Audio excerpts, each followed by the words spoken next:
Muy buenas noches, amigos y amigas de la región de Arica y Parinacota y de todas las redes sociales que hoy nos siguen, ¿no es cierto? Y nos acompañan como todos los viernes a las 21:30 horas, ¿no es cierto? En Eso Nomás Te Digo. Hoy tenemos un programa sumamente entretenido. Hoy vamos a hablar de temas que están dando bastante que hablar, que está candente la cosa y sobre todo porque estamos hablando también de la nacionalización o de la privatización de un recurso natural que es el futuro de Chile, el bien llamado oro blanco. Vamos a tener un tremendo invitado que va a estar para esto, que sabe mucho, que ha estado metido desde hace tiempo en esto, nada más y nada menos que el señor Marco Enríquez Ominami, que va a estar conversando con nosotros a contar de las 10 de la noche con este tremendo panel que tenemos hoy día, como siempre, con el director de orquesta, ¿no es cierto?, don Juan Arcaya, y nuestra guapísima abogada, Claudia Moraga. ¿Cómo están, chiquillos? Buenas noches. Bien, Rafa, bien. Aquí estamos entusiasmados. Programa hoy día. Estos son los programas que nos gusta hacer, todos los viernes también. Y conversar estos temas que, como tú dices, a pesar que dicen que el verano es fome, segunda semana de enero, no hay mucho que hablar. Yo creo que este fin de ciclo, este fin de gobierno nos está dando harto tema desde el punto de vista político, social, para comentarlo. Y qué mejor hacerlo ya con Marco Enrique Ominami. Yo bien, preocupado por las cifras. Las alzas de contagio que se están dando, yo creo que nos está pasando la cuenta los descuidos de la fiesta de fin de año. Y creo que hay que ponerse serio en ese tema y ojalá nos demos un par de minutos para hablar también de eso. ¿Cómo estás, Claudia? Bien, Juan, muy bien, muchas gracias. Hola, Rafa, acá en un nuevo Eso Nomás Te Digo también con un tremendo invitado que nos va también, ¿no es cierto?, a comentar, nos va a dar sus impresiones respecto del acontecer político, ¿no? Está muy movido, tal cual como dice Juan, tendemos a pensar de que en enero pasa muy poco, pero la verdad es que no solo tiene que ver con el nuevo gobierno, sino que hay muchas cuestiones como la convención constitucional, el tema del COVID, ¿no?, que nos están dando también el nuevo gabinete, también ahí hay harto para conversar con nuestro invitado. El nuevo gobierno, lo que se viene, lo que se espera y lo que se anhela de nuestro nuevo presidente electo, ¿no es cierto?, Gabriel Boric, que él mismo dijo, por favor no empecemos a idealizar personas menos a mí, porque la caída es más grande, pero yo noto como que hay un aire, no sé si a ustedes les pasa, pero como que hay un aire distinto. Ya yo he estado viendo las noticias, todos los días voy viendo lo que hace el nuevo presidente electo, ¿no es cierto?, Gabriel Boric, y se ve como con otra energía. No sé si yo ya estoy, bueno, yo lo he dicho en varios programas, yo estoy como ya bastante cansado de este gobierno, creo que ha sido ya de lo peor que hemos tenido en los últimos años, y creo que este presidente para mí ha sido ya para el olvido. Yo creo que Sebastián Piñera tuvo la oportunidad de haber pasado a la historia como el presidente que tal vez ayudaba y sacaba adelante una crisis social de las más grandes de las últimas décadas que ha tenido el país, pero obviamente su legado no va a ser ese, sino que va a ser todo lo contrario. Entonces yo veo como una energía negativa alrededor de Sebastián Piñera, todo lo que hemos visto, ¿no es cierto?, en los mismos casos, ¿no es cierto?, de Dominga, el abuso de poder que ha hecho en varias oportunidades, ¿no es cierto?, para poder enriquecerse, el tema de la TAM, y cuántas cosas más. Podríamos tener, no sé, 3 programas seguidos de todas las cosas que se le han pillado y se le han descubierto a Sebastián Piñera y su familia. Entonces, hay una energía sumamente mala alrededor de él, y veo a este nuevo presidente desde su juventud, desde su inexperiencia, desde su energía muy distinta, que está con aires de cambio, que está con una nueva iniciativa y que la gente lo percibe así también. Y yo no sé si a ustedes les pasa lo mismo. Yo lo dije, yo voté por Boric en la segunda vuelta, pero no era mi candidato inicial. Pero obviamente estoy bien conforme con lo que fue la elección. Estoy sumamente contento el triunfo avasallante que tuvo, porque fue un golpe de mesa del país para decir aquí el fascismo no juega, acá el fascismo no entra, y eso fue sumamente gratificante. Lo viví tan bien como cuando ganamos, ¿no es cierto?, el apruebo en la convención. Entonces, para la convención constituyente. Entonces, por eso les digo, o sea, estoy con una muy buena energía por parte de lo que se viene y espero que así también las fuerzas políticas lo vean y puedan converger, ¿no es cierto?, para poder apoyar al presidente más joven de la historia de Chile, y que creo que lo va a hacer sumamente bien si es que la gente coopera y sobre todo los partidos políticos no le empiezan a hacer la zancadilla o los cuchillazos ahí por la espalda antes de tiempo. Yo estoy súper de acuerdo con el Rafo. Yo creo que hemos visto, además, en esto que se ha dado en llamar la moneda chica, ¿no? Un entorno que va acompañando estos primeros días del presidente, ¿no es cierto?, electo, que es una cuestión inédita, ¿no? Hace muchos años que no veíamos una cosa así, de gente que quisiera verlo, que quisiera compartir algunas cosas, que instalara agenda también, ¿no es cierto?, o reforzara parte de la agenda.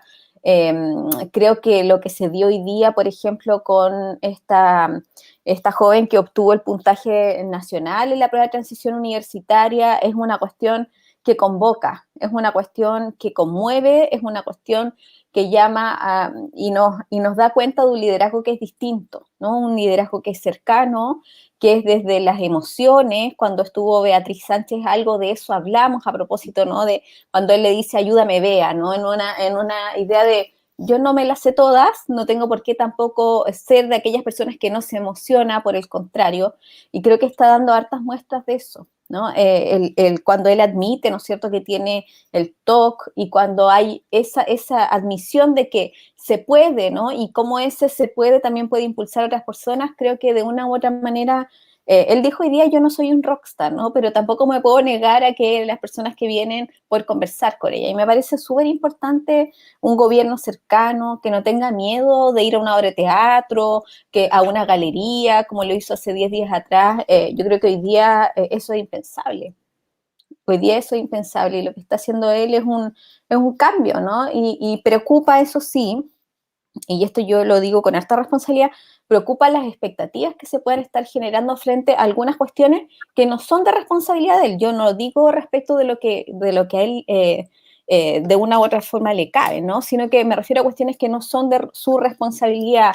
Me preocupa, por ejemplo, y creo que es una de las cuestiones más importantes, lo que tiene que ver con la ley que está actualmente en tramitación en el Congreso y que tiene que ver con los presos políticos desde la revuelta, por ejemplo, ¿no? Creo que es una de las cuestiones quizás más complejas de abordar, y él ha pedido, ¿no?, que pueda ser resuelto próximamente, porque el Congreso que se viene a instalar a partir de marzo es un Congreso distinto, en el que además hay menos posibilidades. Si ahora es complejo, en marzo todavía es más complejo, y eso es todavía como una cuenta que no se ha saldado desde el estallido social. Y el que no se salde le va a generar a él todavía, ¿no es cierto?, una cuestión compleja, socialmente hablando, ¿no? Y que ojalá pudiera resolverse de la mejor manera posible, pero resolverse. Oye, yo quiero decir que estoy de acuerdo con sus comentarios, pero además agregar lo que la Claudia dice respecto al control de expectativas. A mí me preocupa eso, porque mientras más expectativas se generen, más complicado va a ser poder satisfacerlo en realidad. Yo estoy muy de acuerdo hoy día en que esta figura de un presidente joven, porque lo es, digamos, además un presidente muy cercano a la gente, que se deja querer y también entrega cariño con los niños, una cosa que naturaliza la función de la política, como dices tú, caminar por la calle, andar a pie, andar con su mochila, demuestra bastante cercanía, demuestra dónde viene. Pero además quiero destacar un poco el discurso de ayer en el ENADE. O sea, me gustó mucho porque más allá de la juventud o la inexperiencia política, demostró un nivel de estadista bastante... Yo ahí tengo una diferencia, perdón, Juan. Yo no creo que él sea una persona que no tenga experiencia política. O sea, Y no lo digo a propósito de los 2 periodos en la Cámara de Diputados, lo digo incluso antes. O sea, la experiencia política es no solo a partir de estar o no en el Congreso, lo había comentado también el Rafa en un minuto a propósito de la juventud y probablemente el que viene, ¿no es cierto?, recién llegando. Yo creo que él ya cuenta con, claro, probablemente no es el estilo de los políticos que estamos viendo, ¿no?, de 50, 60, 70 años. Sí, seguro, no es joven y no tiene esa cantidad de años acumulados, pero eso no lo hace una persona inexperta. no, lo dije en experto. O sea, y obvio que tiene alta política universitaria y yo un momento lo planteé como una preocupación o una crítica. Y yo veo instalado realmente ese tipo de conducta. Todavía la política universitaria, la de los acuerdos, la mesa, que puede ser una nueva forma, puede ser una nueva manera, pero lo que yo quería destacar es ahí el discurso en la nave. O sea, yo creo que de verdad mostró una madurez acorde a lo que se espera, lo que espera un sector importante, que está preocupado, más allá que yo lo justifique o no, o lo crea sincero o no, pero está preocupado y por lo tanto hay que dar ciertas señales. Y no hay que quedar con el relato del tema de la transformación y los cambios, que obviamente están, pero él señaló que esto tiene que ser gradual. Entendió definitivamente que esto tiene que ser gradual y por lo tanto eso le va a entregar una tranquilidad a un sector que es influyente, nos parezca o no, que tiene que cambiar o no, pero sigue siendo influyente y por lo tanto ese mensaje fue muy bien acogido, muy bien recibido. Y el mercado de valores está regulado, está muy bien, se ha mantenido como sin grandes novedades y por lo tanto es una buena señal. Yo creo que es una buena señal. La moderación que se está tomando, la manera de decir las cosas, transmitirlas y esta bajada de pelota al piso, de verdad que se hace necesario y el que haya tranquilidad, vuelvo a decir, puede que me parezca bien o mal, pero hay un sector que sigue siendo influyente y por lo tanto está atento a ese tipo de mensajes, este tipo de señales, este tipo de discursos. Oye, vamos a eso nomás te digo, ¿les parece, no? Por supuesto. Volvemos al eso nomás te digo. ¿Quién quiere partir? La Claudia que parta. Ya, bueno. La Claudia que parte, sí, es la más marea del grupo. La más manera. Ahí nos va a durar. Aparte que el tema de la Claudia está bueno. Y nadie mejor que la Claudia va a explicarlo, ¿no? No. Claro. Oye, mira, hay tensión y atención en estos días que se vienen, ¿no? El presidente ha dicho, electo por supuesto, y ya proclamado por el tribunal, ¿no es cierto? Ha dicho que dentro de la próxima semana va a anunciar su gabinete. Y una de las cuestiones que también ha delineado y lo dio también a conocer en un diario, ¿no es cierto?, de Concepción, que fue la primera entrevista por un medio escrito que dio una vez ya electo, ¿no? Es que su gobierno va a ser un gobierno feminista en el que la perspectiva de género va a ser transversal. A partir de ahí se genera, no solo a partir de allí, ¿no? Pero mucho antes, pero a partir de ahí se confirma también y se generan también otras tantas expectativas respecto de la incidencia del Ministerio de la Mujer en el gabinete, pero especialmente en el comité político, que es una de las cuestiones que yo diría le está faltando hoy día. Hoy día, si ustedes se dan cuenta, cada cierto tiempo los colectivos feministas salen a decir no tenemos Ministerio de la Mujer. Y es precisamente por la falta de incidencia que hay respecto a las políticas públicas, pero también en la forma de comunicar a la ciudadanía las otras cuestiones que están muy vinculadas a las cuestiones de género. Pensemos en salud, pensemos en economía, pensemos en educación, pensemos en todo, ¿no? Seguridad pública, etcétera. A partir de allí, entonces, que se genera una expectativa importante para saber cuál va a ser la persona que va a encabezar el ministerio, pero también cuál va a ser el rol, ¿no es cierto?, articulador que le entrega el Ministerio de la Mujer. Mira, yo te quiero dar puedo dar varios detalles, pero hay una de las cuestiones, por ejemplo, que me llamó mucho la atención, y es que hace poco tiempo atrás, de hecho recién el año pasado, mediados de año, se publicó y promulgó la nueva Ley de Migración y Extranjería. Esa ley genera o crea, ¿no es cierto?, un comité intersectorial de distintos ministerios precisamente para conocer, ¿no es cierto?, y también definir algunas acciones a partir de los distintos informes que hace el servicio. Una de las cosas que preocupa, por ejemplo, a quienes nos gusta, ¿no es cierto?, este tema, pero al mismo tiempo trabajamos desde ahí, es que el Ministerio de la Mujer no está presente en comités tan importantes en un tema, por ejemplo, como el de las migraciones, y así con otras tantas cuestiones. Entonces, hay a propósito de la definición, ¿no es cierto?, del gobierno de Gabriel Boric como un gobierno feminista, una atención, ¿no es cierto?, muy importante de lo que pueda pasar. Yo tengo expectativas, yo creo que él es una persona que se ha formado también en estas materias, tiene a su lado, ¿no es cierto?, una compañera que es experta en el tema de género, ¿no? Y que de una u otra manera permite tener esta expectativa, ¿no?, que sea el momento preciso, ¿no es cierto?, para que demos un paso adelante, sino varios otros más, ¿no es cierto?, en cuestiones tan relevantes como la articulación de los ministerios detrás de una cuestión tan importante como la institucionalización y la transversalización de la perspectiva de género en el comité político. Yo creo que es una cuestión muy importante y esta semana vamos a destrabarlo, ¿no? El mostrador, que es la nota que está compartiendo Juan en este minuto, se adelanta, ¿no es cierto?, con algunos de los nombres. Varias de ellas son, por supuesto, bien estudiosas en la materia. La última de ellas, Luna, por ejemplo, en materia historiadora, conservadora, ¿no es cierto?, en cuestiones de género, todas de ellas, por supuesto, muy destacadas, cualquiera que sea, por supuesto, ¿no es cierto?, la expectativa es alta, pero más allá de los nombres, insisto, es el rol que va a jugar el ministerio y esperemos que sea así, ¿no?, tal cual como lo podría visorar el mostrador, un rol distinto, un rol articulador, un rol que de una u otra forma pivotee, ¿no?, pivotee la perspectiva de género con el resto de las políticas públicas. Claudia, ¿cuál te gusta a ti? Así ya en lo personal, digamos. No tengo ninguna preferencia y yo estoy segura que van a aparecer más nombres. Yo no creo que sean esos los únicos 3 nombres tampoco, ¿eh? Hay muchas mujeres que están muy preparadas para asumir esos cargos, algunas también de otros partidos políticos que seguramente también estarán ahí poniendo sus nombres sobre la mesa. Tengo la impresión de que vamos a eso sí, contar con un gabinete más joven, y especialmente en estas materias, porque esa es otra de las cuestiones que va a pasar, ¿no?, que va a haber mucho recambio, y dentro del recambio muchas de las mujeres que han tenido un aporte sustantivo y significativo a lo que tiene que ver con la causa feminista seguramente, y que han colaborado también a que estos temas se pongan y se instalen. No estoy hablando de muchos años, no estoy hablando de ni siquiera de 10, ¿no? Estamos hablando incluso de antes de la recuperación de la democracia. Los movimientos feministas fueron muy relevantes allí. Yo creo que van a seguir aportando, pero ya no desde encabezar el ministerio. Creo que esos 3 nombres son buenos, pero van a aparecer muchos más. ¿Voy yo con el mío? Ya, dale nomás. Ya lo pusiste ya. Sí. Así que...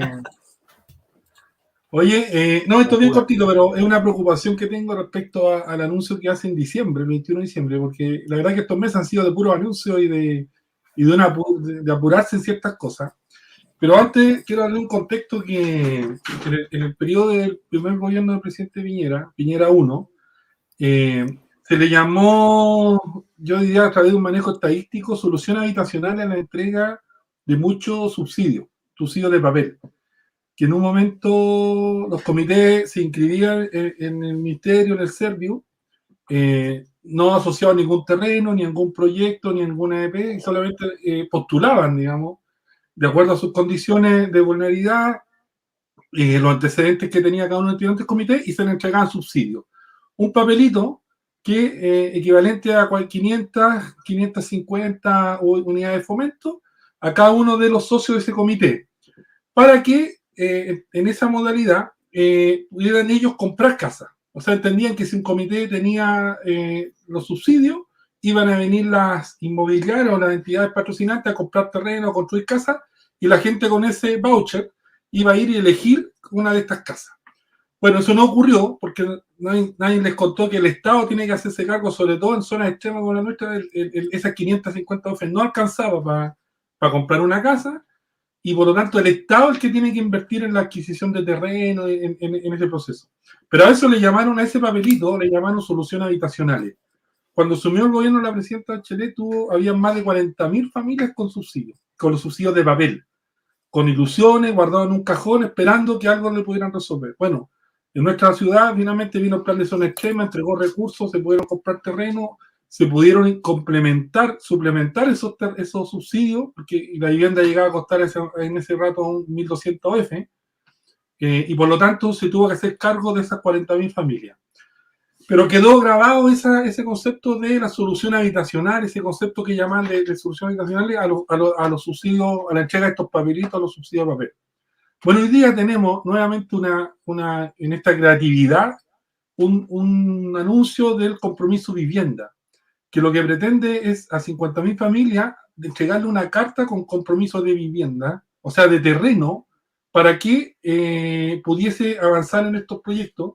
Pero estamos hablando de terrenos que no tienen ninguna madurez, llamémosle así, que faltan terrenos que seguramente en algunos casos son terrenos que han transferido bienes nacionales al Ministerio de Vivienda, en este caso los serbios, y los serbios le están entregando estos papelitos, estas cartas compromiso, pero no están asociados a ningún proyecto todavía, no están asociados a nada. O sea, solamente es agarrar un comité a dedo, y eso es lo que más me preocupa, a dedo, porque antiguamente existía una prelación por antigüedad a los comités, pero no hablo de la antigüedad de que cuando se constituía, sino que cuando el comité entregaba sus antecedentes al serbio, en este caso, o al mismo Conecta, empezaba a entrar una prelación para poder optar a que el serbio en algún momento le entregara un terreno. Bueno, esa apelación se perdió. Sabemos definitivamente que hay entrega de terreno a dedo. Sabemos que hay entrega de terreno, por ejemplo, en el sector del Alto, a comités que eran los últimos en la nómina, y después, coincidentemente, los dirigentes de ese comité aparecían postulando a cargos por ciertos partidos que eran coincidencias nomás con la autoridad de vivienda, pero se perdió esa prelación y hoy día tenemos esta situación que a mí de verdad me vuelve a penar. Los mal llamados papelitos, los mal llamados subsidios de papel, hoy día existe este compromiso de vivienda que son cartas compromiso de asignación de terreno, que terrenos que todavía no están dentro del nuevo plan regulador, terrenos que no están factibilizados, que no tienen opción o factibilidad de agua potable, alcantarillado, o sea, solamente le están entregando un compromiso de asignación de terreno muy lejos todavía de los procesos normales de poder postular y finalmente tomar una vivienda. O sea, se vuelven a, no sé si a burlar, pero se vuelven a ilusionar a un montón de gente que está esperando. Están hablando de más de 50.000 familias y reitero, vuelve a penar este concepto de las soluciones habitacionales a los que mal se llamaron los papelitos hoy día, estas cartas de compromiso de asignación de terreno. Juan, tú que conoces en detalle este tema, en nuestra región, ¿cuál es el déficit que tenemos de vivienda? Un poco para hacernos una idea, porque ya que nos hablas del Alto y todo, un poco para... En la actualidad es bien complicado, Claudia, porque la demanda habitacional se rejuveneció, llamémoslo así. En algún momento, mayoritariamente las familias que se inscribían en un comité y postulaban, y la demanda organizada, que es lo que se llama, llegó un momento, cuando asumió el gobierno anterior, eran aproximadamente 5.000. Pero posteriormente, al poco tiempo, se constituyeron, al ver que en la administración anterior se construyeron muchas viviendas, se rejuveneció la demanda, porque el promedio de edad en un momento de la mayoría de los comités eran 20 a 30 años, incluso 30 a 40 años, mayoritariamente. Pero después pasaron a ser de 20 a 30 años. O sea, muchas familias jóvenes. ¿Por qué? Porque entendía que este proceso era de demorar entre 5 a 10 años y por lo tanto guardaban tiempo. O sea, se declaraban allegados, podían postular mayores de 18 años, pero se declaraban allegados, personas que seguían siendo hijos, digamos, se declaraban allegados en esta situación y por lo tanto se inscribían en los comités, en esta demanda organizada, para guardar antigüedad, para esperar con tiempo, digamos, y en los próximos 5 o 10 años poder postular a vivienda. Y eso distorsiona un poco la verdadera situación.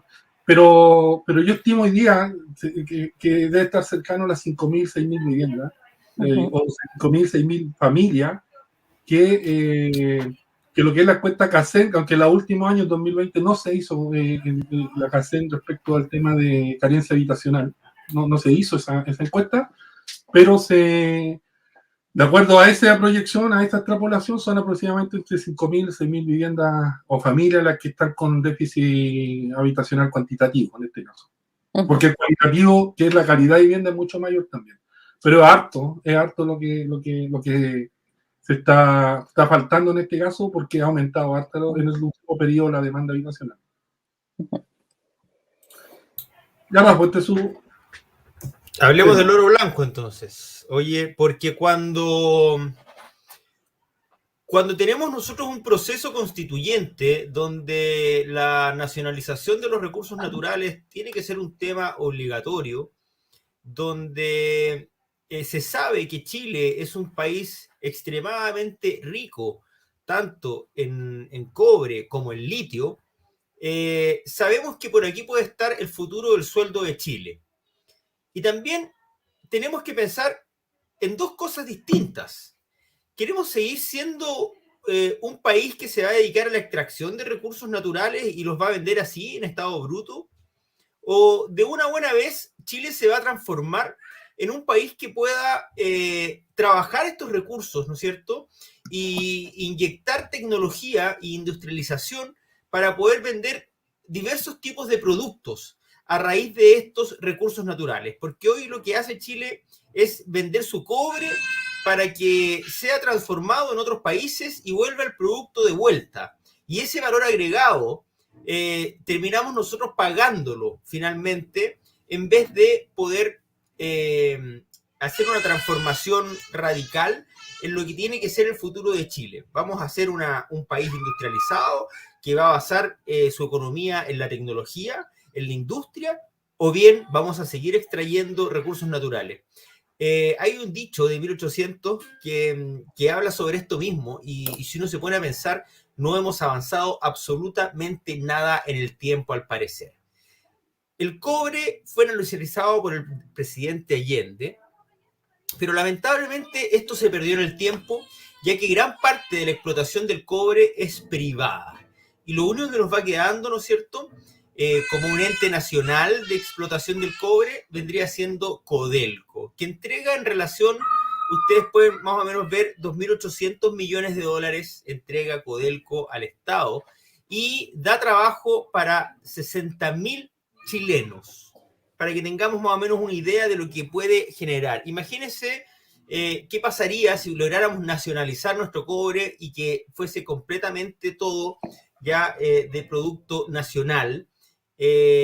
Otro gallo cantaría. Por ponerles un ejemplo, Bolivia nacionalizó sus hidrocarburos, tuvo tremendo conflicto, ¿no es cierto?, al sacar a los españoles desde que estaban aprovechándose de eso, pero finalmente pudo aumentar 4 veces, incrementó su presupuesto fiscal en 4 veces, lo que le permitió a Evo Morales multiplicar colegios, hospitales y varias cosas más. Yo he tenido la oportunidad de viajar en muchas ocasiones a Bolivia por temas de negocios, viajaba a las ruedas de negocios en Santa Cruz y vi el cambio de cómo pasaron del odio a Evo Morales a realmente quererlo por el trabajo que había hecho y lo radical que había sido la nacionalización de los hidrocarburos.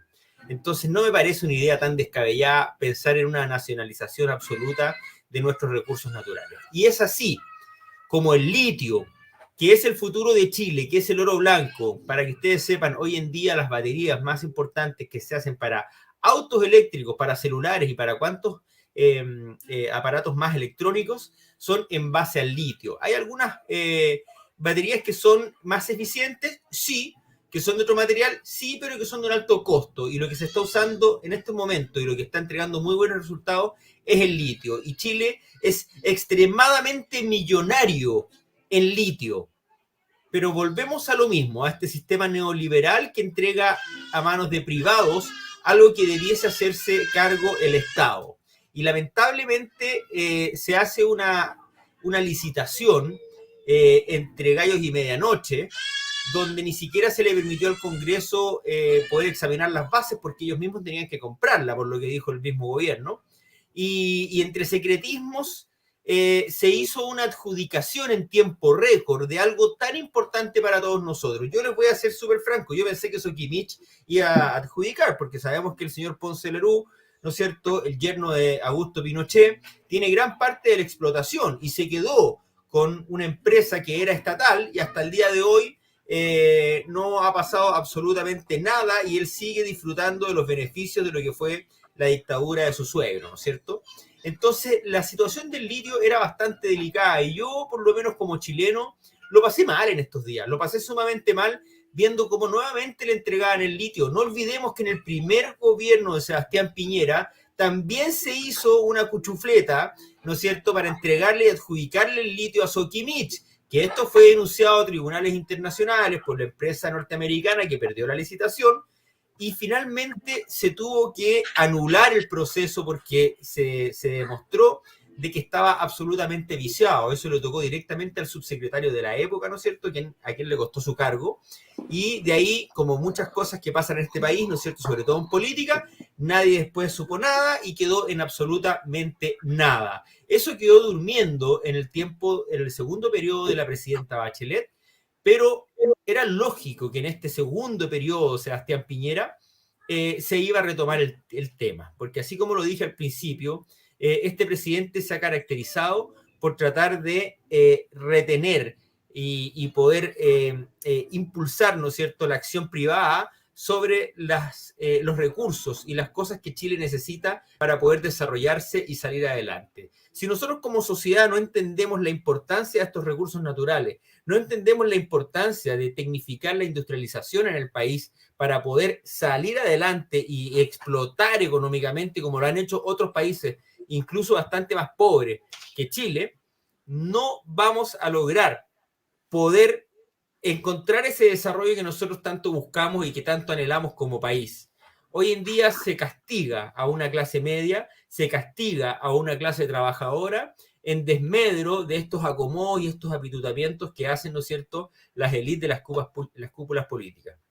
Así que yo quise destacar lo que pusimos hoy ahí, porque ese fallo que hace la primera sala del Tribunal de Alzada, ¿no es cierto?, y que fue presentado este recurso por el gobernador regional de Atacama, el señor Miguel Vargas, a ver si es Vargas es bueno, y que es independiente, y ahí viene otro punto más, la importancia, ¿qué hubiese pasado si nosotros seguimos con la modalidad del intendente, ¿no es cierto?, que está subordinado por el presidente de la República, que no tiene independencia política?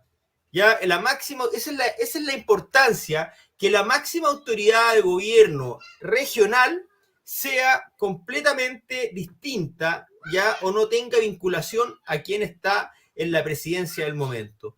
Porque don Miguel Vargas, a quien le envío mis respetos y mis saludos, señor, porque realmente lo que hizo usted fue memorable. Ya, él dice de que no se puede llevar este debido proceso sin consultar a todos y a todas. Y es tan simple como eso, para que la primera sala del tribunal, ¿no es cierto?, acogiera esta medida cautelar y diera 10 días de plazo al gobierno para que pueda defender y responder, ¿no es cierto?, a través de un informe, y así este recurso de protección viene un poco a cuidarnos ya de lo que pretendía hacer el gobierno. Ahora, esto no quiere decir que se frenó absolutamente, el gobierno todavía tiene la oportunidad de seguir con esto adelante, pero por lo menos esto da un indicio de que lo que está diciendo lo que está diciendo el Parlamento no está errado, que también ellos hicieron a través de la Contraloría, se fueron por otro lado y lo hicieron a través de Contraloría para poder frenar el proceso, ¿no es cierto? Lo que están diciendo cuántos académicos, cuántos científicos, que finalmente no es el camino a la privatización del litio. Ya, lo que está diciendo finalmente la sociedad en sí, lo que está diciendo el país, no estaba tan equivocado. Y esto es ratificado por el Poder Judicial, a quien también realmente me pone muy contento, y por eso quise destacar esto hoy día, porque dentro de todo lo malo que ha sido el proceso y el secretismo de adjudicación, ¿no es cierto?, de este oro blanco, el litio, que nos pertenece a todos los chilenos y que tiene que ser tratado de a un nivel estatal, tenemos todavía una luz para poder pensar de que esto se va a frenar, pensando también en que viene un proceso constituyente donde tiene que quedar escrito en la nueva constitución, ¿no es cierto?, la nacionalización de nuestros recursos naturales. Y por último, para terminar, contarles que no fue solamente en Atacama que pasó, sino que también en la Corte de Apelaciones de Antofagasta se decretó admisible el recurso de protección presentado por la comunidad atacameña de Coyo contra el Ministerio de Minería, ¿no es cierto?, y el presidente Sebastián Piñera. Entonces, la primera sala también rechazó la orden de no innovar, solicitando dándoles 15 días hábiles para poder apelar. Así que está con 2 recursos aprobados, admisibles por la justicia, en este momento el Ministerio de Minería y el presidente de la República, Sebastián Piñera. Lo que quiere decir que ojalá se sumen más y que se dé cuenta que si no escucha a la gente por las buenas, bueno, no va a ser por las malas, pero sí tenemos quien lo haga, tenemos otros poderes del Estado que siguen fiel a las convicciones que necesitamos para sacar el país adelante y no para poder llenarle los bolsillos a algunos pocos o a los acomodados que hoy en día están en el poder y en la elite política del país. Eso. ¿Tenemos ya nuestro invitado?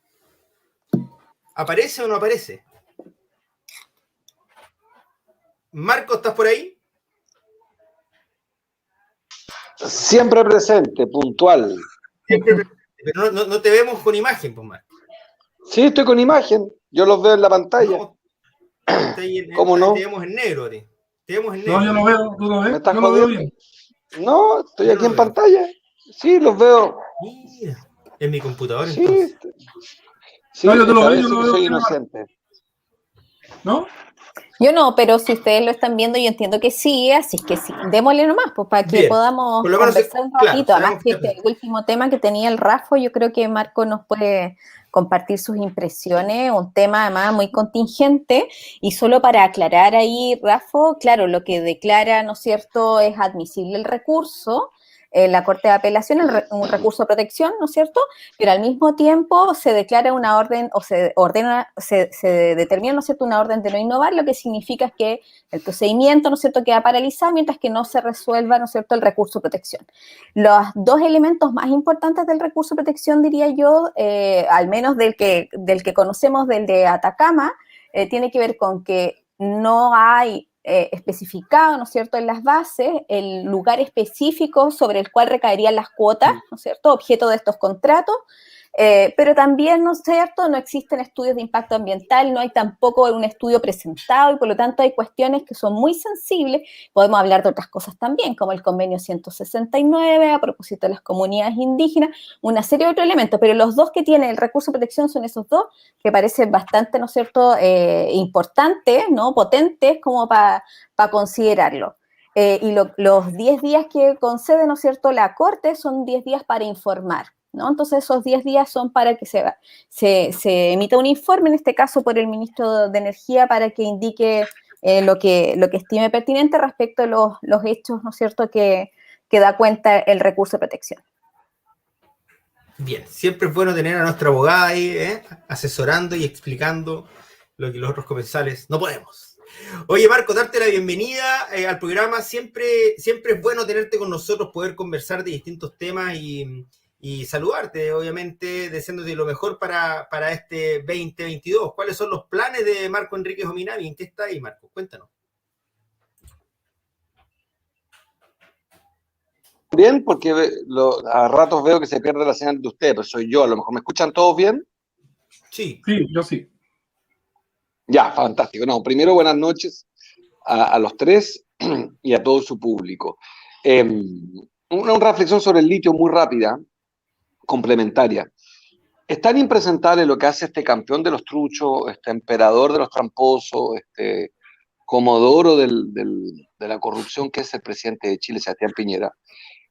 Es imprudente por los plazos, le quedan menos de 2 meses, y nos quiere imponer una licitación a 30 años, 28 años, imponiéndole una política nacional del litio. El imprudente, el innombrable Piñera, además desoye lo que en 2014-2015 agentes del Estado le hicieron ver al gobierno, Bachelet en su minuto, de la necesidad de una política nacional del litio. Es tan impresentable porque también, digámoslo con todas sus letras, que Bachelet y Piñera en eso se parecen. Siempre fueron grandes promotores de un tipo de política del litio con Soquimich, entre otras cosas. Es tan impresentable lo de Piñera, y continúo, porque este año, sepan ustedes que el precio del litio subió un 1000%. 1000%. Valía $4.500 la unidad, hoy día vale $45.000. O sea, hoy día probablemente el mejor negocio en Chile es el litio. Sigo, es tan impresentable que además entrega cuotas. Sepan ustedes que no es que un modelo, no es un desarrollo, no un proyecto de desarrollo, son cuotas, que las pueden usar donde quieran. Cuotas, o sea, ni siquiera. Cuotas que además podrían no desarrollar. La licitación no obliga a la empresa a desarrollar el proyecto. Podrían también quedarse con las cuotas y vender la empresa para mejorar el balance de la empresa. O sea, es inaceptable, y por eso es que yo he planteado mucho públicamente que hay que frenar esta licitación. Me alegro de lo que hizo Miguel Vargas en Atacama y de lo que se logró en Coquimbo, si no me equivoco. Las comunidades indígenas, no me equivoco, son de Coquimbo, las que lograron a través de la justicia frenar por ahora esta licitación. Pero además es injusto para Boric, porque a él le toca implementar la política nacional del litio. Y termino, Chile tiene el doble de reservas que Australia, 8 veces más reservas de litio que Estados Unidos, el triple o 4 veces más incluso que Argentina. O sea, somos un país líder en litio. Y esto es un gran tema. Yo sé que suena lejano para muchos chilenos, pero es gran tema. Gran tema porque si no queremos ser esclavos tantos años solamente del cobre, el salmón y la madera, aquí tenemos algo que es muy importante. ¿Y por qué? Termino. ¿Por qué es tan clave este tema? Porque tenemos competencia. Los australianos han avanzado muy fuerte. los argentinos y sobre todo los bolivianos. Entonces tenemos que avanzar muy rápido nosotros también. Entonces la mezcla entre necesidad de avanzar y hacer las cosas bien se contradicen porque tenemos un incompetente, un gran inútil, del cual yo tengo la peor opinión y afirmo con todas sus letras, un presidente vinculado a la corrupción, por no decir un corrupto, que se permite a 50 días de dejar la presidencia de la República imponernos una licitación. Marco, alguien nos pregunta, ¿qué hubiera hecho tú? ¿Cómo lo hubieras hecho tú como presidente de la República con este tema del litio? Primero lo vengo planteando en un libro desde el año 2012, que hay que estatizar el litio. Está escrito en un libro, el 2012. O sea, hace ya 10 años. Llevo una década diciendo que el litio debe tener un rol estatal. Han pasado muchas cosas en 10 años. Una de ellas es que el litio se volvió un gran negocio que no lo era hace 3 años. Hace 3 años, sepan ustedes que no era un gran negocio como lo es ahora. Ahora es un negocio. Hoy es un súper negocio. Y yo creo que lo que hay que hacer hoy es entregarle a Codelco, que tiene pertenencias mineras, que Codelco primero desarrolle un negocio del litio. Yo te habría dicho hace 10 años que Codelco no, que era mejor crear otra empresa. Yo haría una alianza público-privada, pero tendría Codelco. Tendría Codelco de punta de lanza con el litio. Porque Codelco sabe de ingeniería minera, sabe de inversionista, conoce el mercado de la minería. Esta es una minería no metálica, la del litio, pero tiene elementos comunes, y por tanto habría empezado con Codelco. Y respecto de si la pregunta es respecto de hoy, habría yo la Contraloría y habría dicho algo muy fuerte. Pero quiero aclarar algo, no quiero pautear a Boric. Él es el presidente, no me habría gustado a mí que siendo presidente en un medio, en un grupo tan importante como este, uno me diga lo que tiene que hacer. Creo yo, pero ya se logró por lo demás, que si Piñera hubiese insistido con esto y no hubiéramos logrado frenarla en las redes sociales, acá y algunas protestas callejeras incluso, bueno, lo otro que puede hacer un presidente también es decir públicamente, que le adviertan a las empresas que no corresponden a esas. Quiero dar 2 datos de las empresas que ganaron la licitación. ¿Saben ustedes quiénes son? Uno es Frafra, que está denunciado por violar la ley medioambiental, que está denunciado por impuesto interno por fraude al fisco. La otra es una empresa que no pagó el royalty, que está bajo observación tributaria por no pagar royalty, o sea que ya hizo trampa. O sea, además las ganadoras de la licitación son empresas súper objetables. Entonces, yo presidente, pero no me corresponde decirlo, que no gané, el presidente es Boric, pero creo que uno puede usar la voz presidencial algunas veces para decir, mire, yo quiero el sector privado, necesito el emprendimiento, necesito chilenos y chilenos organizados, pero tampoco estoy disponible para asaltos a mano armada como está haciendo el trucho de Piñera.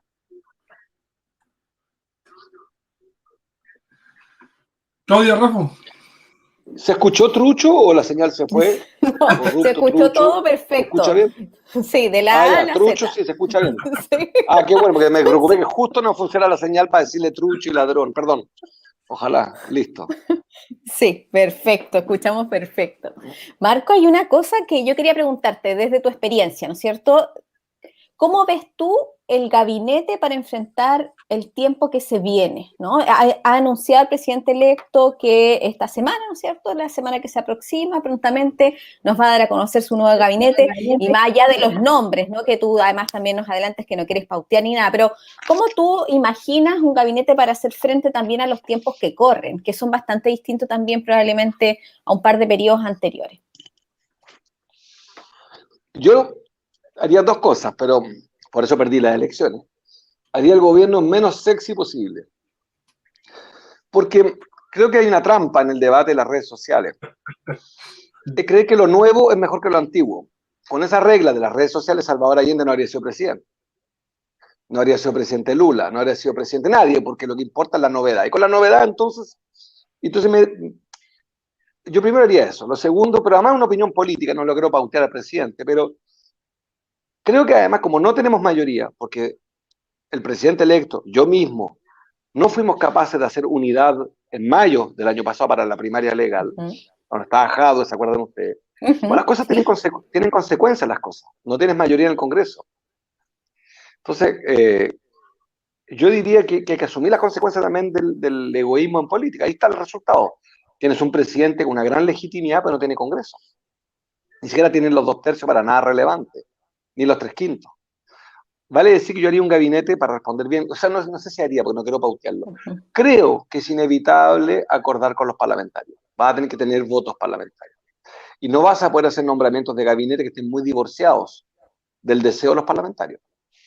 Porque si te peleas con el Parlamento Fíjate que el presidente electo Boric, que arrasó y que tiene todo mi apoyo, tiene dos problemas. Él es minoría dentro de la oposición, no es mayoría. No tiene mayoría. Y tampoco es mayoría el gobierno sumando a toda la oposición. ¿Me explico? Sí, sí. Es doble minoría. Es doble minoría. Entonces creo que va a tener que hacer un gabinete, creo yo, va a tener que considerar esta variable de ponerse bien de acuerdo con los que tengan parlamentarios. Si no, ¿cómo lo haces? Imagínate que tú nombras a un ministro del partido X que se pelea y se lleva pésimo con los senadores. ¿Tú sabes lo que va a pasar? Lo que le pasó a Piñera. Van a rechazar todas las leyes. Y se acabó nomás. Se acabó.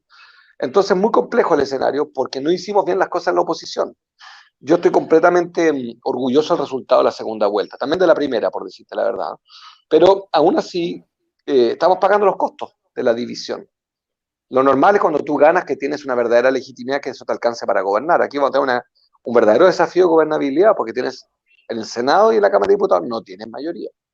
Y los chilenos, que son un pueblo inteligentísimo, siempre nos ponen desafíos nuevos. A Piñera lo eligieron con una enorme votación, enorme, con un récord histórico también. Pero adivina qué, no tenía Congreso. ¿Y cómo le fue a Piñera? Mal.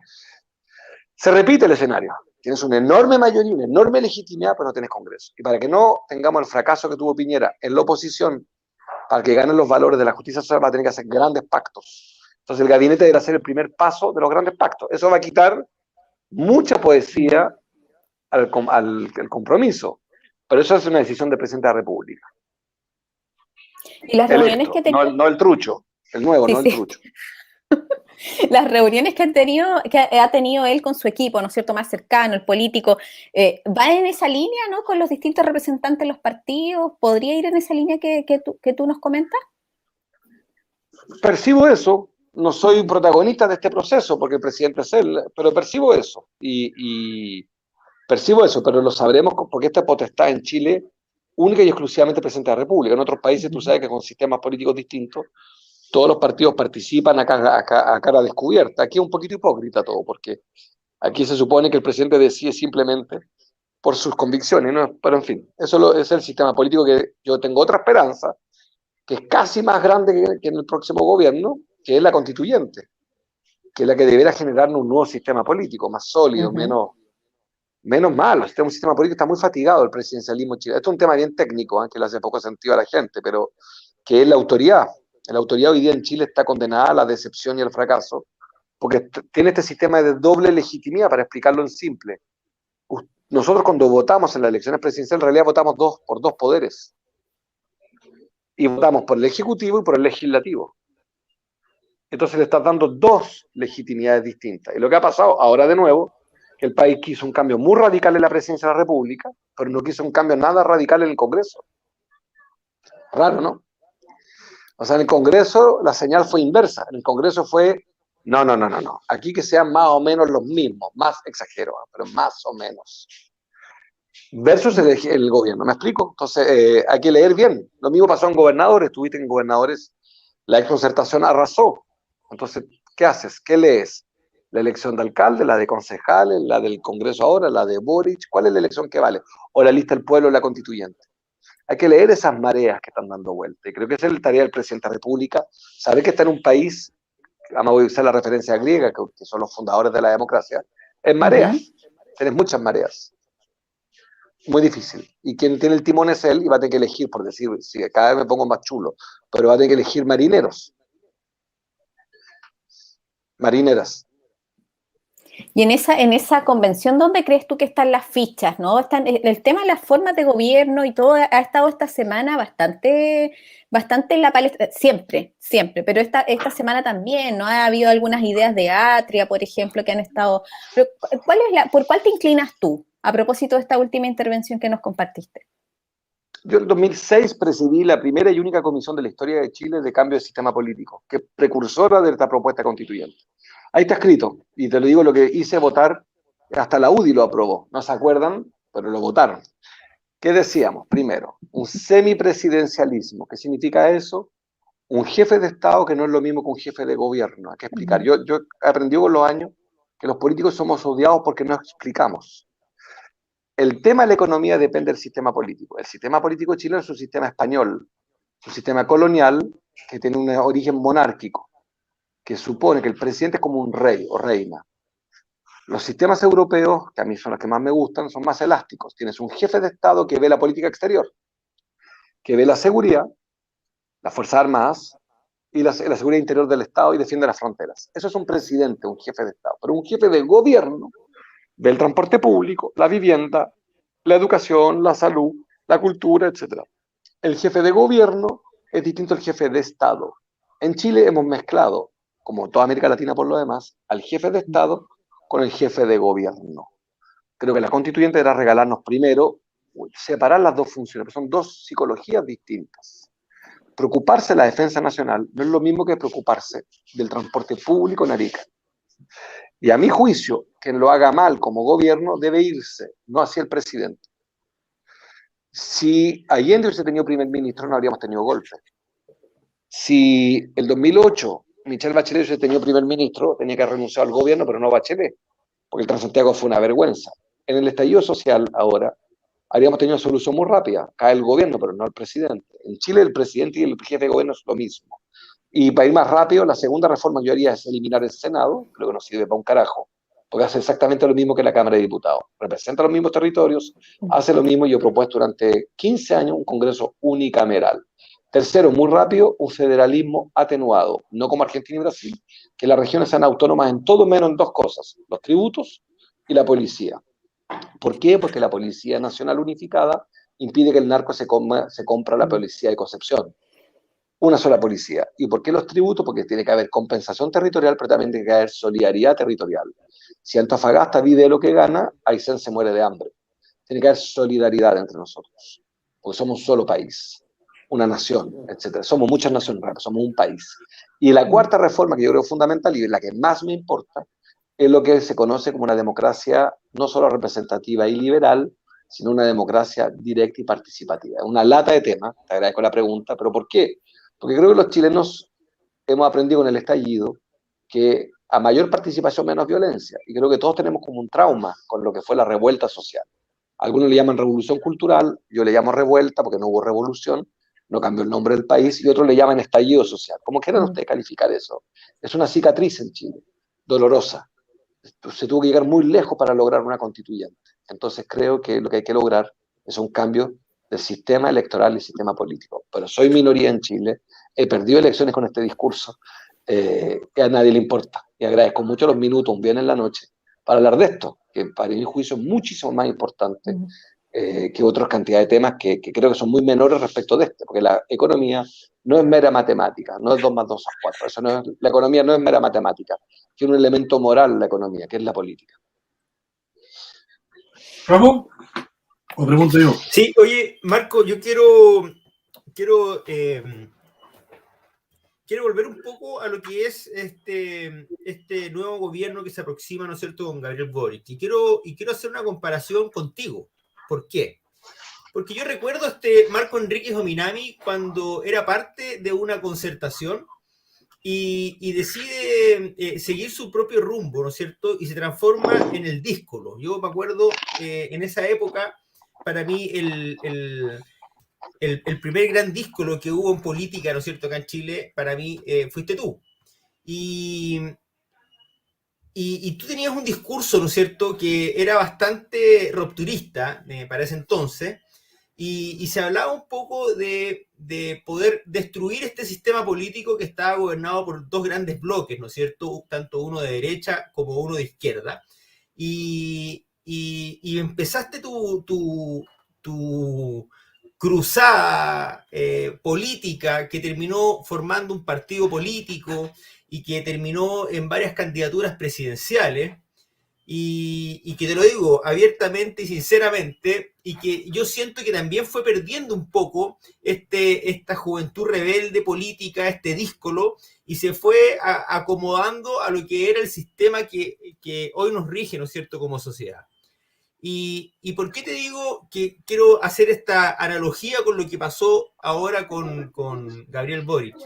Porque también yo siento que esta posición de Gabriel viene a romper este duopolio ganador por décadas, que ha sacado presidentes, ¿no es cierto?, en todas las elecciones, y que por más que tuvimos de repente algún díscolo o un joven rebelde que podía decir las verdades como había que decirlas y decir salgámonos de este sistema y rompamos y seamos capaces de apoyar y poder destruir este duopolio, ¿no es cierto? No se pudo, pero yo siento que ahora sí. ¿Cómo lo ves tú? ¿Cómo lo ves tú desde tu mirada, desde tu experiencia política, desde tu trayectoria, desde tu cercanía? Porque una cosa es lo que puede hacer el chileno medio o el ciudadano común y corriente como yo, que ve las cosas de afuera, y otra es la opinión que tú nos puedes dar bajo una mirada que ha sido candidato, que ha estado ahí, que ha estado, ¿no es cierto?, en los mismos debates, que ha estado conversando, que ha estado negociando, que ha visto la cosa desde adentro, y que hoy tenemos a un presidente que no pertenece a ninguno de estos dos grandes bloques, pero como bien tú dices, va a tener que empezar a negociar, ¿no es cierto?, para poder conseguir los votos en el Parlamento, y va a tener que meterse al sistema igual, o podremos seguir con este mismo Boric turista, como ha sido desde sus inicios, ¿no es cierto?, como dirigente estudiantil, hasta ser hoy, ¿no es cierto?, el presidente electo de Chile. Yo entiendo que es fascinante que haya ganado Gabriel Boric, pero creo que tu análisis peca de muchos errores y optimismo. Primero, yo te recordaría que José Antonio Cast sacó 45 puntos. Segundo, te recordaría que en primera vuelta ganó Cast. Tercero, te recordaría de que no tenemos mayoría en el Congreso. Cuarto, te recordaría que todavía espero ver ese optimismo que tú tienes realizado. Me gustaría verlo, porque lo que veo más bien es que hemos tenido que frenar un conjunto de compromisos, pero espero que el presidente estos anuncios también vuelva a no perder el mandato de cambio que tiene. Ya tú lo viste ayer en ENADE y ha planteado un camino que yo creo que es súper respetable y va a contar con mi apoyo, haga lo que haga. Creo que le vaya bien.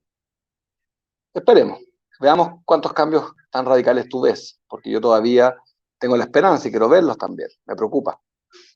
Me preocupa porque va a ser muy difícil para el presidente Boric. Por eso es tan malo lo que dijo Jimena Rincón respecto a que no lo va a ayudar. Yo creo que hay que ayudarlo. Y respecto de mí, te agradezco la mitad de los piropos, pero te falta otro elemento. Yo no me acomodé a nada, justamente por eso tuve 13 fiscales corruptos encima.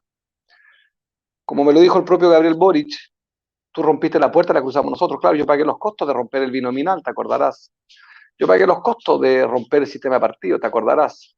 Yo pagué los costos de defender la reforma tributaria, la educación pública gratuita, el nuevo hidroaicén, matrimonio igualitario, ley de aborto. Fui el primero en la historia en presentar muchas leyes. Y claro, fui bastante solo en eso y pagué los costos, porque el 2016, cuando iba a ser presidente de Chile, según todas las encuestas, me cayeron 13 fiscales corruptos. Y acabo de ganar mi juicio el 10 de septiembre, el 25 de agosto de este año, el pasado. 2021, hagámoslo juntos, 2015, 16, 17, 18, 19, 20, 21. 7 años, Rafael, estuve en juicio. Con el más absoluto silencio de todos ustedes. Buena parte de los líderes de opinión de la ciudadanía que le pareció normal, bajo sospecha que algo habrá hecho de que yo no pudiera siquiera votar. ¿Te acordarás que no pude votar yo? Todo el 2021 me quitaron mi derecho a voto. Tuve que conquistar mi derecho a inscribirme y pude hacerlo recién el 10 de septiembre, ante el silencio de todos los líderes de opinión del país, de la clase política. Pero curiosamente el presidente Lula, Pepe Mujica, en fin, media América Latina se pronunciaba sobre mi caso, un caso escandaloso, y guardó silencio buena parte de la opinología, porque era raro el tema, era algo era hecho Marco. Bueno, gané todo, gané el juicio, mi derecho a voto. Entonces creo que donde sí estoy de acuerdo en tu análisis, que arrasaron con mi liderazgo.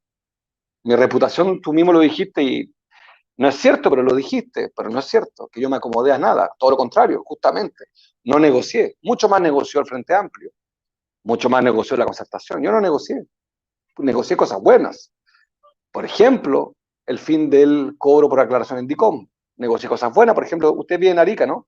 Ustedes pueden llamar sin pagar roaming a Punta Arenas, eso lo hice yo. Entonces, yo entiendo que se instaló esta idea de que yo como que perdí la frescura, claro. Yo no sé quién tiene buen aliento con 13 fiscales corruptos encima, con la PDI en tu casa, Carabinero en tu casa, y con todos los medios de comunicación que hoy día adulan la Frente Amplio y la concertación, que son los que me fusilaron por orden de Sebastián Piñera y de la concertación. Te cuento que en el fiscal Pablo Gómez, que me acusó por la causa Soquimich, Pablo Gómez de Avanzada Nacional, trabaja hoy día en La Moneda como asesor de Piñera. Te cuento que es Cristian Rendich, el periodista que mandó periodistas a Brasil por el famoso avión, trabaja en La Moneda, recibe su pago. María José Gómez, de editora La Segunda, me regaló 15 portadas. ¿Dónde trabajo hoy día? Subsecretaria del Delito en La Moneda. La fiscal Chong, a la que le gané el juicio recién por unanimidad, su hermano, subsecretario de Justicia de Michelle Bachelet. Sigo, puedo no parar y demostrarte todos los vínculos de una parte del periodismo y de los fiscales. Y eso, efectivamente, fui el liderazgo más peligroso. No pude, y me alegro que Gabriel Boric sí haya podido. Yo no pude porque solo a mí y a nadie más en la historia de Chile le ha pasado lo que me pasó. Tener, te repito, Rafa, 13, no, cuando tengo mala adicción, no sé si se escucha bien, 13, no 3, 13 fiscales pagados por ti.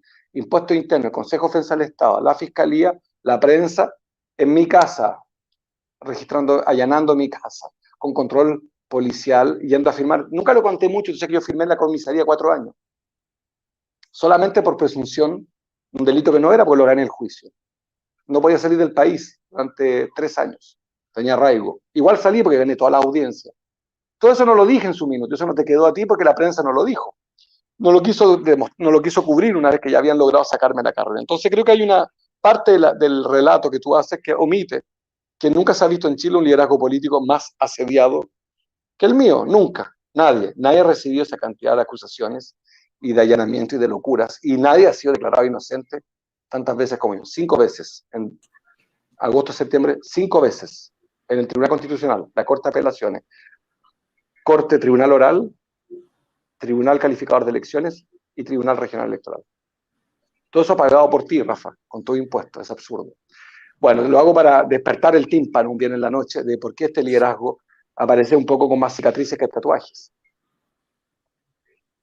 Oye, Marco, en este recorrer que has tenido tú en tu historia política, manteniendo esta figura de díscolo, ¿no es cierto? Manteniendo esta figura que decide ir en contra, ¿no es cierto?, de los grandes poderes de la élite chilena, donde hay una batalla casi entre David y Goliat, y que nos cuentas ahora. Yo realmente no sabía lo que tú habías vivido, ¿ya? ¿Qué pasa con la familia? ¿Qué pasa con la vida de uno? Te lo voy a decir en buen chileno, no te dan ganas de repente de poder mandar toda la cresta, no voy a decir, bueno, aquí todo mi esfuerzo y todo mi entrega finalmente ni siquiera se ve valorada, porque tal vez uno no quiere los aplausos, pero por lo menos una consideración de todo el esfuerzo que uno hace para mejorar las cosas en el país, y que finalmente te pagan de otra forma con estas persecuciones, con estas falsas acusaciones, y que se ve tu vida afectada, la vida de tu familia, de tus seres queridos, los que te rodean. ¿Vale la pena? ¿Vale la pena, Marco? Primero, Rafa, te agradezco la sinceridad, pero tú representas a buena parte de los chilenos, que todo lo que yo acabo de contar le importa un carajo, pues lo pasan mucho peor que yo. O sea, fuiste generoso en demostrar empatía, pero la buena parte de Chile te dice, ¿qué me importa a mí que este político haya tenido un fiscal? Yo aquí vivo con unos narcos en la esquina. O sea, primero, toda esta historia que te conté le importa un buen carajo a la mitad de los chilenos, y los chilenos suponen que cualquier político es corrupto, por tanto, te meten rápidamente en la misma bolsa. Aunque yo haya sido declarado inocente 8 años después. Había una periodista de la radio Bio Bio que el día que salió absuelto, por unanimidad me preguntó, pero absuelto no significa inocente. Casi me da un infarto. Le digo, entonces, ¿cómo sería? Si me declaran culpable, soy inocente. No entendí nada. Y ¿cómo lo hago?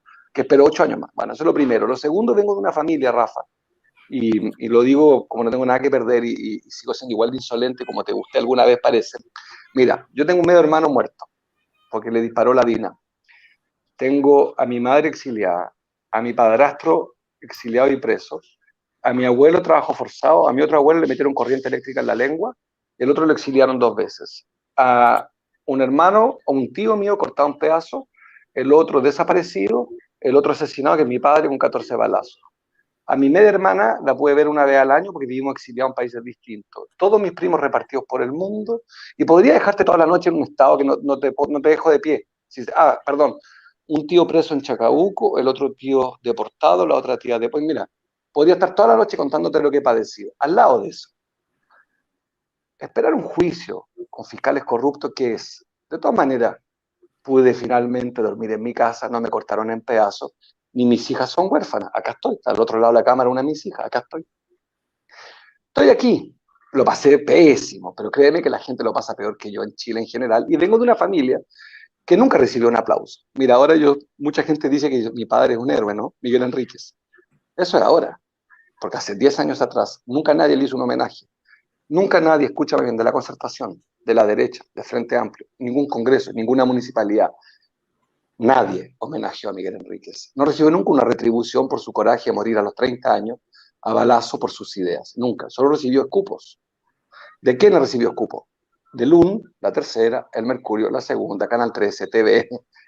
¿Qué aplauso crees tú que yo puedo esperar con el apellido Enríquez? ¿Cuál? ¿Cuál aplauso? ¿El de mi abuelo, que fue el último ministro de Educación de Allende, que se fue a trabajo forzado a los 70 años a la isla Dawson? ¿Qué aplauso recibió él?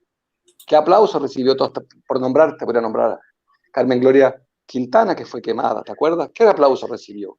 Ah, que le hagan un monumento de vuelta, te agradezco. En mi familia, los Enríquez, no necesitamos ningún aplauso de nadie, lo hacemos por convicción. Se murieron todos mis parientes luchando por este país y yo no ando esperando ningún homenaje. Es más, Miguel, mi papá, escribió que el día que le hicieron un monumento se suicidaba, porque encontraba que los monumentos era donde ya tenía ahí categoría de patético.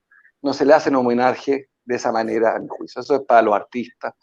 Pero mi papá siempre dijo, nunca me hagan un monumento ni un estatua. Está enterrado Miguel en un nicho en el cementerio general del porte de estos cuadrados que me veo ahora en la pantalla. Está en un nicho chiquitito junto a su pueblo. De eso vengo, pues, Rafa. ¿Tú crees que no me importa nada? No vivo así la créeme, yo sé que no tiene por qué creerme. Nada. He escrito 10 libros, he hecho 100 películas. Estoy en la lucha y quiero que Chile sea distinto. Y quiero creerte a ti, más que tú a mí. Quiero creerte que a partir del 11 de marzo vamos a conocer otro Chile. Quiero, igual que tú. Hoy día estoy en la esperanza como miles de chilenos. Quiero creer. Y no haré nada en esta entrevista, como lo has visto, para hacerle una sola crítica a Gabriel Boric. Puro piropo, puro apoyo. Y jugaré fuerte para que le vaya bien. Sin ningún cargo en el gobierno. Nunca he buscado cargo. El 2010 me ofrecieron ser senador. 2009 dije que no. 2013 alcalde, dije que no. 2017 senador, dije que no. 2020 gobernador, dije que no. Me inscribí un 23 de agosto, el 25 de agosto fui absuelto, el 10 de septiembre me sacaron de la carrera y acá estoy. No gané, pero saqué el 17% en La Pintana, saqué el 12% en Maipú y casi el 8% a nivel nacional. Estoy feliz. Estamos los progresistas porque ganamos una batalla por la que llegamos a la política, la constituyente, el aborto, el matrimonio igualitario. Podría seguir contando toda la noche la cantidad de logros que tenemos. Ya cumplimos una parte de la misión. Nos quedan 2. Las AFP, que las tenemos entre cejas, que esta noche no es para sacarle pica a la gente, pero sí, píquense. Mañana sábado está cerrada la AFP. ¿Sabe cuánta plata van a ganar mañana? Con su plata. 1.000 millones de pesos de utilidades. El domingo también están cerrados, ya. Ahora le quiero dar más rabia a la gente eso, de que los ve usted, para que se piquen bien una ají en el poto. 10 bancos van a ganar mañana sábado, está cerrado el banco, escuchen bien, 10.000 millones de pesos de utilidades. Y me quieren convencer, manga de fresco, de que no hagamos una reforma tributaria porque no es responsable. Este fin de semana los bancos con tu plata, las AFP con tu plata van a ganar, escúchenme bien, 24.000 millones de pesos. Y me quieres decir que el problema por culpa de la inflación no hay que hacer una reforma tributaria. Me quieres escupir en el ojo. Eso es pura manipulación mediática. Pura manipulación mediática. Pura manipulación mediática de un país secuestrado por los medios de comunicación, por un periodismo corrupto, por un debate político corrompido y por manipulación mediática.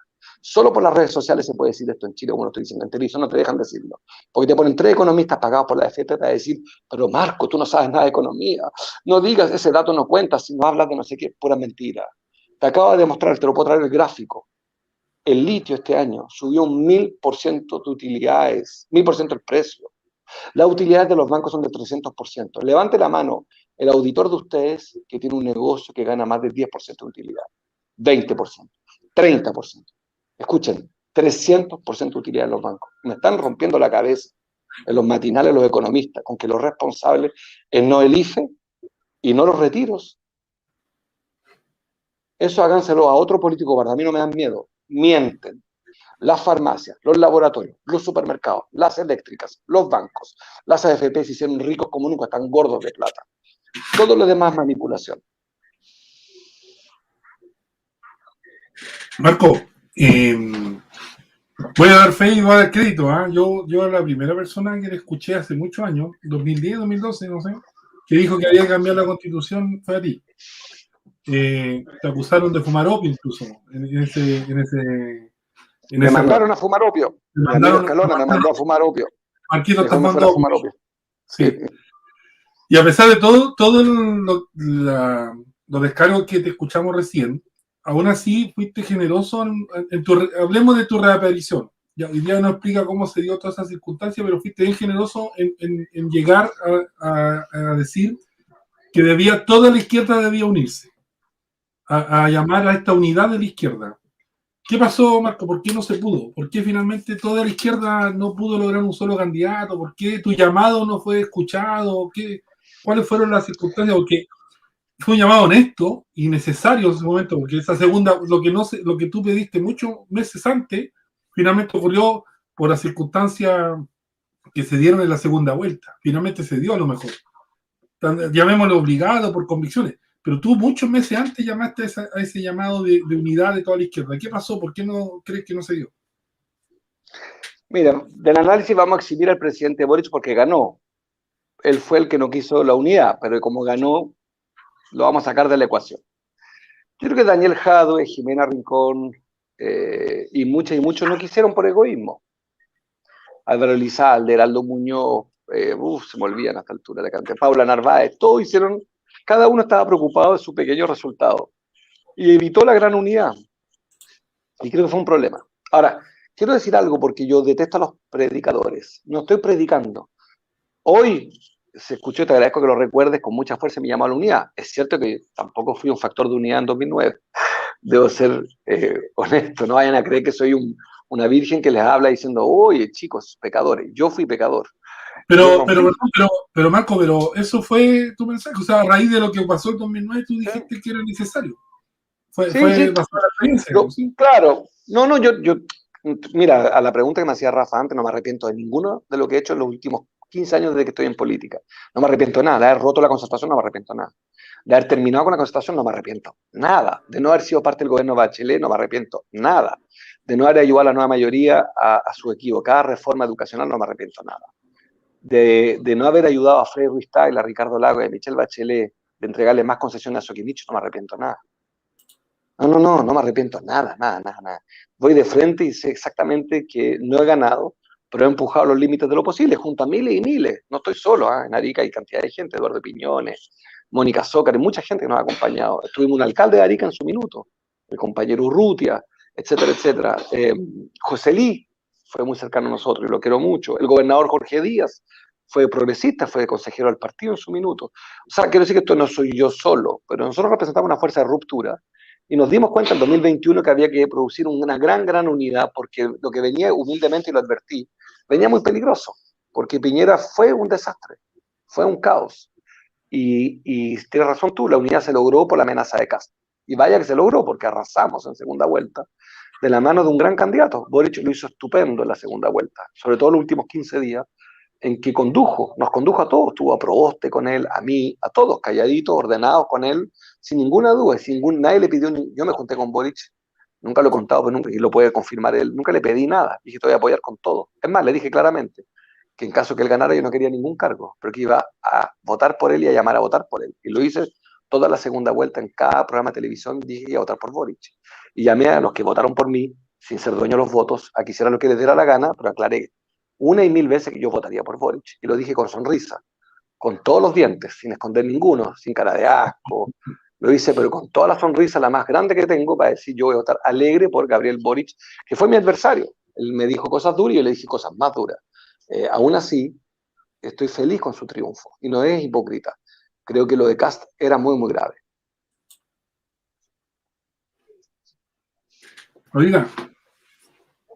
Sí, quería conversar con Marco de algo que a él siempre le ha interesado mucho y que ha dado muchas muestras también de ese interés y que tiene que ver con el contexto internacional y especialmente latinoamericano que va acompañando a la presidencia de Gabriel Boric, ¿no? ¿Cómo ves tú ese concierto internacional, el contexto, las colaboraciones? Si hay algunos gobiernos que puedes ver más cercanos, hay algunos que por el contrario no lo están. ¿Qué nos cuentas un poquito de eso? Primero recordar que estamos en América Latina y el Caribe, que somos el 8% del mundo y tenemos 32% de los muertes del COVID. Segundo, recordar que somos el continente del retraso y del rezago, detrás de Asia y detrás de África. Tercero, que somos el continente del narcotráfico, la desigualdad, la injusticia, la pobreza.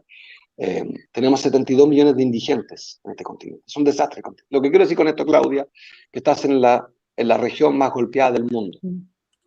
Y Chile, que es una economía 0.4% de la economía mundial, así no me alcanza, no sé si el dedo se ve, no sé cómo hacerlo más chiquitito todavía. Somos esto económicamente.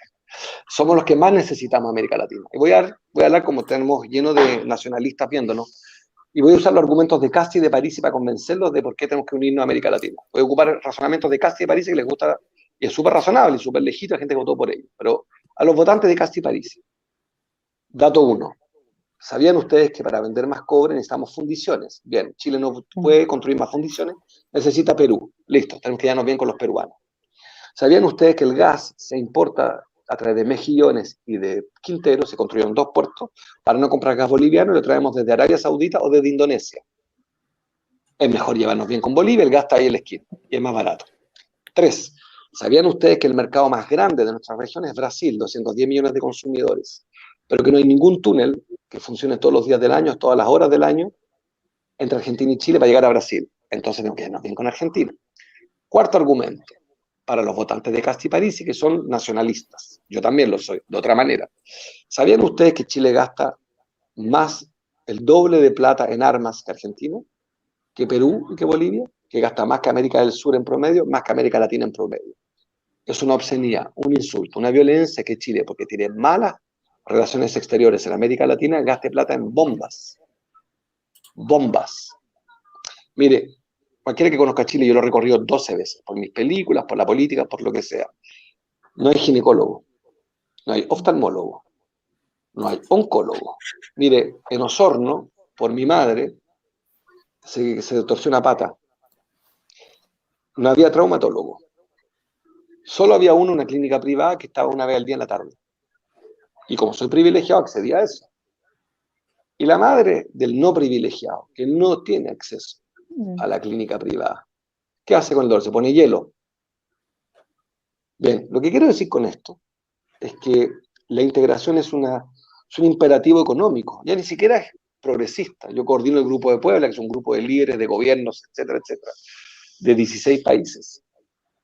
Pero a esta altura quiero usar argumentos porque como he perdido la batalla en toda mi carrera política de la integración latinoamericana, porque la he perdido por paliza, porque cada gobierno, incluso yo apoyaba a Chile en el 2006, el canciller, no me acuerdo quién era Alejandro Fox. Y después en el 2014 no la apoyé, pero no voté en contra de ella, no fui opositor, pero era Heraldo Muñoz. Eso ha sido una pesadilla la política exterior para mí, porque vengo de una matriz progresista y todos los cancilleres, tengo la peor opinión en general. Entonces, Soledad Alvear fue canciller de Chile, Ignacio Walker. Imaginarás mi visión que yo tengo sobre lo que ellos hicieron como política exterior. Yo creo que esta tesis, Claudia, de ser el mejor alumno de América Latina y el peor compañero, se agotó, por los argumentos que te doy. O incluso esta idea de la élite chilena de que mala cueva, somos una gran casa en un mal barrio, también se agotó. O esta cosa más racista, oye, qué pesadilla, esta cantidad de inmigrantes. ¿Sabían los ignorantes, xenófobos, que hay 1 millón de chilenos fuera de Chile? Y que por tanto, si hablamos así de los inmigrantes en Chile, tenemos un pequeño riesgo. Que en Argentina, donde hay 300.000 chilenos, también les aplica el mismo criterio. Entonces, lo mío es el pensamiento lógico. La integración latinoamericana ni siquiera es una visión sofisticada. Y a nivel mundial quiero decirle que no vienen buenas noticias, vienen puras malas noticias. Solo malas noticias, por si acaso. El crecimiento mundial va a ser decreciente. Mueren las AFP. El orden mundial se está yendo al carajo. El mundo va contra el muro. Si no fuera por los avances tecnológicos, sería una barbarie esto. Entonces, lo cierto es que estamos en un mundo que avanza muy rápido en conocimiento, en avance tecnológico, pero también un mundo que avanza muy rápido en desigualdad, en una contracción económica muy dura, y los países chicos, como el nuestro, somos los que más necesitamos de la inversión extranjera, son los que más necesitamos de la paz mundial. Entonces, lo curioso es que Chile no haya nunca querido coordinar diplomáticamente con América Latina. Le doy 2 ejemplos breves para cerrar, Claudio. Para las vacunas, ¿usted vio alguna coordinación continental para comprarlas? No. No, Entonces, claro, entonces dicen primero Chile, porque los chilenos somos primero. Bueno, ahora hay una pequeña variable que se llama Omicron, que es de Sudáfrica. Y como a las potencias del mundo les importó un carajo a África, aquí están comiendo se les devolvió el boomerang. Les dio lo mismo a África, rico ahora como están. ¿Cómo está Europa? Con pánico sanitario, pánico. Se les metió una variante africana, porque no se preocuparon de vacunar. Mientras el mundo tenía vacunaciones solo el 50%, África tenía el 5% de vacunación. Bueno, lo mismo con Chile. Si Chile no se preocupa que se vacunen bien los bolivianos y peruanos, vamos a seguir con el virus. Necesitamos que nos vacunemos todos juntos. Por eso yo siempre uso el ejemplo de las vacunas. Las vacunas son dos ejemplos fantásticos para la economía y la política exterior. Uno, para política exterior necesitamos que Chile ayude a vacunarse a los demás países. Y segundo, las vacunas, los ricos, que nadie se dio cuenta, es que fue una política de izquierda la que hizo Piñera. ¿Por qué? Porque los ricos se vacunaron gratis. Qué bueno, ¿no, Claudia? Se vacunen los ricos. ¿A usted le molesta? A mí no me parece estupendo que se vacunen gratis. Porque me afecta a mí. Si no se vacuna un millonario, también me puede contagiar. Entonces me encanta la política de vacuna. Ahora, yo invito a los votantes de Casti y de Parisi a que se pregunten esto. Si ustedes se vacunaron, ¿les pidieron su ficha tributaria? No. Los dejaron vacunarse. Bien, lo mismo quiero yo con la educación. Que la educación sea gratuita, universal. Porque para mí, la ignorancia genera violencia, la violencia me afecta. Y quiero paz. Y para eso necesito más educación gratuita, pública y de calidad. Marco Enríquez Ominami, agradecerte el poder tener siempre la buena disposición de conversar con nosotros, de entregarnos algo de tu tiempo, sobre todo un día viernes en la noche, como tú lo decías, y este espacio que nos das para poder conversar, ir tocando distintos temas. Siempre es muy interesante poder tenerte aquí en el programa y la invitación siempre abierta a que cuando quieras comunicar, cuando quieras conversar, estamos aquí para poder hacerlo. Esperamos que pronto puedas visitarnos, puedas estar acá en Arica, ¿no es cierto? Eso sería bueno y ¿por qué no poder reunirnos ahí y pegarnos una buena conversa como tiene que ser y como siempre es al lado tuyo? Así que muchas gracias por haber participado hoy con nosotros y realmente fue una sana y grata conversación la que tuvimos el día de hoy, Marco. Yo adoro Arica, filmé película ahí y un secreto que, para que me sigan odiando, mi abuelo con el que viví, Rafael Agustín Gumucio, que era considerado el hombre más santo de Chile, junto a Bernardo Leito, fundador del MAP, Publicidad Cristiana, la DC, le gustaba Arica y le digo, ¿por qué? Vivíamos en el exilio. Y digo, ¿por qué huevea tanto, abuelito? Yo no conocía Chile. ¿Qué hueveáis tanto con Arica? No, Marquito, me dicen, no sabéis lo lindo y el clima. Ya, abuelito, no mienta. Me dijo, no, hay un casino, que es una maravilla.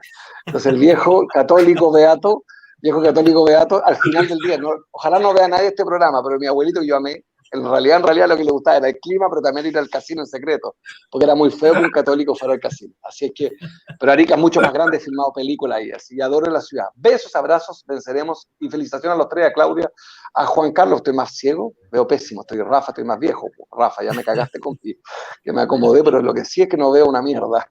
Pero les mando un beso, un abrazo. Gran programa, invítenme más seguido. Sean felices. Chao, locos, Gracias, loca. Chao. Chao, chao. Bien, Claudita, bien, Juan. Nos vamos entonces, cerramos un muy buen programa de día viernes 14 de enero, ¿no es cierto? Partiendo con las vacaciones, con más calor que nunca, como lo dijo Juan también al principio, porque los casos han ido en aumento.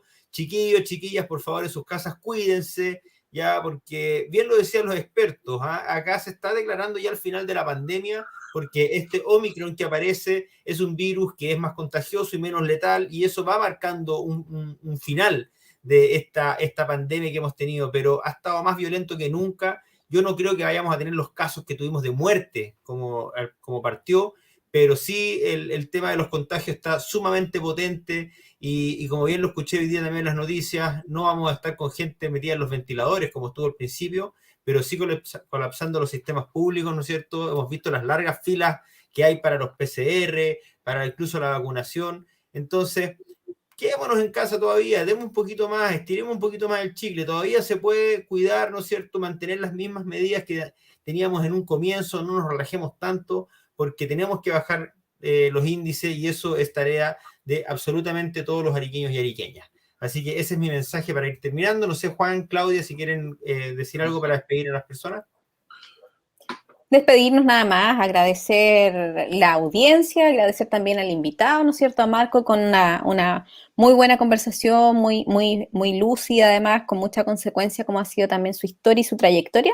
Así es que un estupendo programa de Eso Nomás Te Digo, un agrado también compartir siempre con ustedes los días viernes. Así que un buen fin de semana para ustedes también. No, a cuidarse nomás, un abrazo.